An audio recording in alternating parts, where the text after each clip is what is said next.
PNC IB news. ರೈತರು ಮತ್ತು ಬಡವರಿಗೆ ಮೋಸ ಮಾಡುತ್ತಿರುವ ಇಕ್ವಿಟಾಸ್ ಬ್ಯಾಂಕಿನ ಲೈಸೆನ್ಸ್ ರದ್ದುಪಡಿಸಬೇಕು. ಸಿಪಿಐ ಆಗ್ರಹ. ಆರ್ಬಿಐ ನಿರ್ದೇಶನಗಳು ಹಾಗೂ ರಾಜ್ಯ ಸರ್ಕಾರದ ಆದೇಶಗಳನ್ನು ಪಾಲಿಸದೆ ವಾಸವಾಗಿರುವ ಮನೆಗಳನ್ನು ಅಕ್ರಮವಾಗಿ ಸೀಜ್ ಮಾಡಿರುವುದನ್ನು ಖಂಡಿಸಿ ಇಂದು ಅಖಿಲ ಭಾರತ ಕಿಸಾನ್ ಸಭಾ ಎಐಕೆಎಸ್ ನೇತೃತ್ವದಲ್ಲಿ ಇಕ್ವಿಟಾಸ್ ಸ್ಮಾಲ್ ಫೈನಾನ್ಸ್ ಬ್ಯಾಂಕ್ ಮುಂದೆ ಪ್ರತಿಭಟನೆ ನಡೆಸಲಾಯಿತು.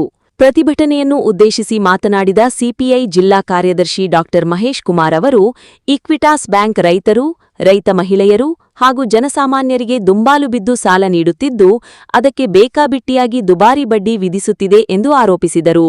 ಇಎಂಐ ಪಾವತಿಯಲ್ಲಿ ಸ್ವಲ್ಪ ವಿಳಂಬವಾದರೂ ಆರ್ಬಿಐ ಹಾಗೂ ರಾಜ್ಯ ಸರ್ಕಾರದ ನಿರ್ದೇಶನಗಳಿಗೆ ವಿರುದ್ಧವಾಗಿ ಹೆಚ್ಚಿನ ದಂಡ ವಸೂಲಿ ಮಾಡಲಾಗುತ್ತಿದೆ ಎಂದು ಹೇರಿದರು. ಇಎಂಐ ಕಟ್ಟಲು ವಿಫಲವಾದರೆ ಯಾವುದೇ ನೋಟಿಸ್ ನೀಡದೆ, ಕಾಲಾವಕಾಶ ಕೊಡದೆ ಏಕಾಏಕಿ ಮನೆಗಳನ್ನು ಸೀಜ್ ಮಾಡಲಾಗುತ್ತಿದೆ. ಇಂತಹ ಅಕ್ರಮ ನಡೆಸುತ್ತಿರುವ ಇಕ್ವಿಟಾಸ್ ಬ್ಯಾಂಕಿನ ಜೇವರ್ಗಿ ಶಾಖೆಯನ್ನು ಮುಚ್ಚಬೇಕು. ಆರ್ಬಿಐ ಹಾಗೂ ರಾಜ್ಯ ಸರ್ಕಾರ ಖಾಸಗಿ ಫೈನಾನ್ಸ್ ಮತ್ತು ಬ್ಯಾಂಕುಗಳಿಗೆ ನೀಡಿರುವ ನಿರ್ದೇಶನಗಳನ್ನು ಪಾಲಿಸದೆ ಜನರ ಮೇಲೆ ದೌರ್ಜನ್ಯ ಎಸಗುತ್ತಿರುವ ಬ್ಯಾಂಕ್ ಸಿಬ್ಬಂದಿಗಳ ವಿರುದ್ಧ ಕ್ರಿಮಿನಲ್ ಮೊಕದ್ದಮೆ ದಾಖಲಿಸಿ ಬ್ಯಾಂಕಿನ ಲೈಸೆನ್ಸ್ ರದ್ದುಪಡಿಸಬೇಕು ಎಂದು ಆಗ್ರಹಿಸಿದರು. ಈ ಸಂದರ್ಭದಲ್ಲಿ ಮಾತನಾಡಿದ ಮಲ್ಲಾಬಾದ್ ಏತ ನೀರಾವರಿ ರೈತ ಹೋರಾಟ ಸಮಿತಿಯ ಸಂಚಾಲಕ ಬಾಬು ಬಿ ಪಾಟೀಲ್ ಅವರು, ಇಕ್ವಿಟಾಸ್ ಬ್ಯಾಂಕ್ ಗ್ರಾಮಗಳಿಗೆ ತೆರಳಿ ಕಡಿಮೆ ಬಡ್ಡಿಯಲ್ಲಿ ಹೋಮ್ ಲೋನ್ ನೀಡುವುದಾಗಿ ಜನರನ್ನು ನಂಬಿಸಿ ಸಾಲ ನೀಡಿ ನಂತರ ಕಾನೂನು ಪ್ರಕಾರ ನೋಟಿಸ್ ನೀಡದೆ ವಾಸವಿರುವ ಮನೆಗಳನ್ನು ಸೀಜ್ ಮಾಡಿರುವುದು ಖಂಡನೀಯ ಎಂದು ಹೇಳಿದರು. ಒಂದು ಕಡೆ ಸರ್ಕಾರ ರೈತರಿಗೆ ತೊಂದರೆ ಕೊಡುವ ಬ್ಯಾಂಕುಗಳ ವಿರುದ್ಧ ಕ್ರಮ ಕೈಗೊಳ್ಳುವುದಾಗಿ ಹೇಳುತ್ತಿದ್ದರೂ ಮತ್ತೊಂದು ಕಡೆ ಬ್ಯಾಂಕ್ ಅಧಿಕಾರಿಗಳು ಸರ್ಕಾರದ ನಿರ್ದೇಶನಗಳನ್ನು ಉಲ್ಲಂಘಿಸುತ್ತಿದ್ದಾರೆ. ಬ್ಯಾಂಕ್ ಅಧಿಕಾರಿಗಳ ವಿರುದ್ಧ ಕ್ರಿಮಿನಲ್ ಮೊಕದ್ದಮೆ ಹೂಡಬೇಕು ಎಂದು ಒತ್ತಾಯಿಸಿದರು. ಆದರ್ಶ ಗ್ರಾಮ ಸಮಿತಿಯ ಅಧ್ಯಕ್ಷ ಇಬ್ರಾಹಿಂ ಪಟೇಲ್ ಯಾಳವಾರ ಮಾತನಾಡಿ, ಬ್ಯಾಂಕುಗಳು ಮಾನವೀಯತೆಯ ದೃಷ್ಟಿಯಿಂದ ಕೆಲಸ ಮಾಡಬೇಕು. ಬಡವರ ಅನುಕೂಲಕ್ಕಾಗಿರುವ ಬ್ಯಾಂಕುಗಳು ಅವರನ್ನೇ ಕಿರುಕುಳ ನೀಡುತ್ತಿರುವುದು ದುರಂತಕರ ಸಂಗತಿ ಎಂದರು. ದೊಡ್ಡ ದೊಡ್ಡ ಸಾಲಗಾರರಿಂದ ಹಣ ವಸೂಲಿ ಮಾಡದೆ ಬಡವರ ಮೇಲೆ ಮಾತ್ರ ಒತ್ತಡ ಹೇರುತ್ತಿರುವ ಬ್ಯಾಂಕುಗಳ ನಡೆ ಸರಿಯಲ್ಲ ಎಂದು ಹೇಳಿದರು. ಇದೇ ರೀತಿಯ ವರ್ತನೆ ಮುಂದುವರಿದರೆ ಇಕ್ವಿಟಾಸ್ ಬ್ಯಾಂಕಿನ ವಿರುದ್ಧ ಸ್ವಯಂ ಸಾಲ ಮನ್ನಾ ಚಳುವಳಿ ನಡೆಸಬೇಕಾಗುತ್ತದೆ ಎಂದು ಎಚ್ಚರಿಸಿದರು. ಅಲ್ಪಸಂಖ್ಯಾತರ ಅಭಿವೃದ್ಧಿ ಮತ್ತು ಸೌಹಾರ್ದ ಸಮಿತಿಯ ತಾಲೂಕು ಅಧ್ಯಕ್ಷ ಹಬೀಬ್ ಜಮಾದಾರ್ ಜೈನಾಪುರ ಅವರು ಮಾತನಾಡಿ, ಬ್ಯಾಂಕ್ ಸಿಬ್ಬಂದಿ ಕಾನೂನು ಪಾಲನೆಯ ಜೊತೆಗೆ ಮಾನವೀಯತೆಯನ್ನು ಸಹ ಎತ್ತಿಹಿಡಿಯಬೇಕು ಎಂದು ಆಗ್ರಹಿಸಿದರು.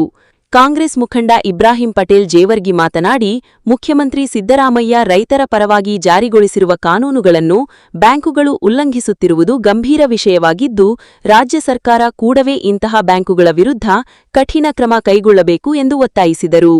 ಈ ಸಂದರ್ಭದಲ್ಲಿ ಸಿಪಿಐ ತಾಲೂಕು ಕಾರ್ಯದರ್ಶಿ ಮಹಮ್ಮದ್, ಸಿಪಿಐ ಕಲಬುರ್ಗಿ ನಗರ ಕಾರ್ಯದರ್ಶಿ ಸಾಜಿದ್ ಅಹ್ಮದ್ ಚೌಧರಿ, ಸಹ ಕಾರ್ಯದರ್ಶಿ ರಾಘವೇಂದ್ರ ಹಂಗರಗಿ, ಮಲ್ಲಿಕಾರ್ಜುನ ಕಲ್ಲಹಂಗರಗ, ಸೈಯದ್ ಜಾಫರ್ ಹುಸೇನ್ ಆಂದೋಲಾ, ಕಾಂಗ್ರೆಸ್ ಮುಖಂಡರಾದ ಶಹಬುದ್ದೀನ್ ಕುಕನೂರ್, ಮಲ್ಲಣ್ಣ ಮುತ್ತಕೋಡ, ಶರಣಗೌಡ ಪೊಲೀಸ್ ಪಾಟೀಲ್ ಸೇರಿದಂತೆ ಹಲವರು ಉಪಸ್ಥಿತರಿದ್ದರು. ಇಕ್ವಿಟಾಸ್ ಬ್ಯಾಂಕ್ ಅಧಿಕಾರಿಗಳಿಗೆ ಧಿಕ್ಕಾರ, ರೈತ ವಿರೋಧಿ ಇಕ್ವಿಟಾಸ್ ಬ್ಯಾಂಕ್ ಅಧಿಕಾರಿಗಳಿಗೆ ಧಿಕ್ಕಾರ, ಬಡವರ ಮೇಲೆ ದೌರ್ಜನ್ಯ ಎಸಗುತ್ತಿರುವ ಇಕ್ವಿಟಾಸ್ ಬ್ಯಾಂಕ್ ಅಧಿಕಾರಿಗಳಿಗೆ ಧಿಕ್ಕಾರ,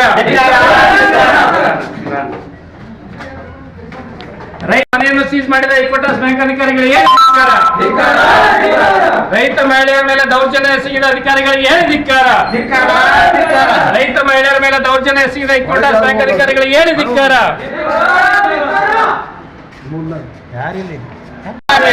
ಬೇಕೇ ಬೇಕು ಭ್ರಷ್ಟಾಧಿಕಾರಿಗಳಿಗೆ ಧಿಕ್ಕಾರ, ಬಡವರ ವಿರೋಧಿ ಇಕ್ವಿಟಾಸ್ ಬ್ಯಾಂಕ್ ಅಧಿಕಾರಿಗಳಿಗೆ ಧಿಕ್ಕಾರ, ಮಹಿಳೆಯರ ಮೇಲೆ ದೌರ್ಜನ್ಯ ಎಸಗುತ್ತಿರುವ ಇಕ್ವಿಟಾಸ್ ಬ್ಯಾಂಕ್ ಅಧಿಕಾರಿಗಳಿಗೆ ಧಿಕ್ಕಾರ. ಇನ್ಕಿಲಾಬ್ ಜಿಂದಾಬಾದ್, ಇನ್ಕಿಲಾಬ್ ಜಿಂದಾಬಾದ್, ಮಹಿಳೆಯರ ಮೇಲೆ ದೌರ್ಜನ್ಯ ಎಸಗುತ್ತಿರುವ ಬ್ಯಾಂಕ್ ಅಧಿಕಾರಿಗಳಿಗೆ ಧಿಕ್ಕಾರ, ಮಹಿಳೆಯರ ಮೇಲೆ ದೌರ್ಜನ್ಯ ಎಸಗಿರುವ ಬ್ಯಾಂಕ್ ಅಧಿಕಾರಿಗಳಿಗೆ ಧಿಕ್ಕಾರ.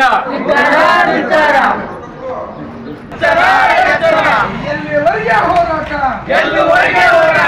ಯಾತಕ್ಕಾಗಿ ಹೋರಾಟ, ಭ್ರಷ್ಟ ಬ್ಯಾಂಕ್ ಅಧಿಕಾರಿಗಳಿಗೆ ಹೇಳಿ ಧಿಕ್ಕಾರ, ಜನರಿಗೆ ತೊಂದರೆ ಕೊಡುವ ಭ್ರಷ್ಟ ಬ್ಯಾಂಕ್ ಅಧಿಕಾರಿಗಳಿಗೆ ಹೇಳಿ ಧಿಕ್ಕಾರ. ಎಲ್ಲಿವರೆಗೆ ಹೋರಾಟ, ಏನೇ ಬರಲಿ ಭ್ರಷ್ಟ ಇಕ್ಕಟ್ಟ ಬ್ಯಾಂಕ್ ಅಧಿಕಾರಿಗಳಿಗೆ ಹೇಳಿ ಧಿಕ್ಕಾರ,